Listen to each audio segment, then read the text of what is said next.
Gandang araw! Isa ka ba sa mga nagkaroon ng stretch mark o strea noong ikaw ay nagbuntis at tumaba? Tara, alamin natin ang mga dahilan at paano iiwasan ito.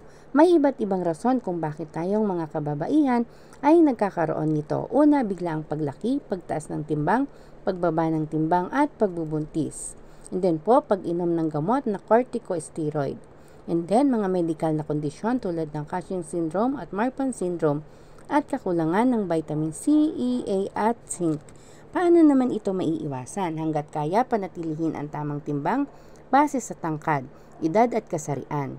Pangalawa, mag-ehersisyo ng regular upang gumanda ang kondisyon ng balat. Maging matibay sa pagkakabinat. Uminom ng tamang dami ng tubig. Pag ang cell sa katawan ay well hydrated, ito ay titibay laban sa stretches. Kumain ng gulay at prutas dahil mayaman ito sa vitamin C, A, E at zinc. Gumamit o uminom ng collagen, nagbibigay ito ng elasticity ng ating balat. At regular na gumamit ng cream, lotion o moisturizer na may sangkap na nakakatulong sa balat. Regular din na mag-exfoliate ng balat para ma-stimulate ang collagen production. Tandaan lamang, huwag maging rason ang stretch mark o strea sa balat para bumaba ang confidence natin sa ating mga sarili. Yun lamang for today.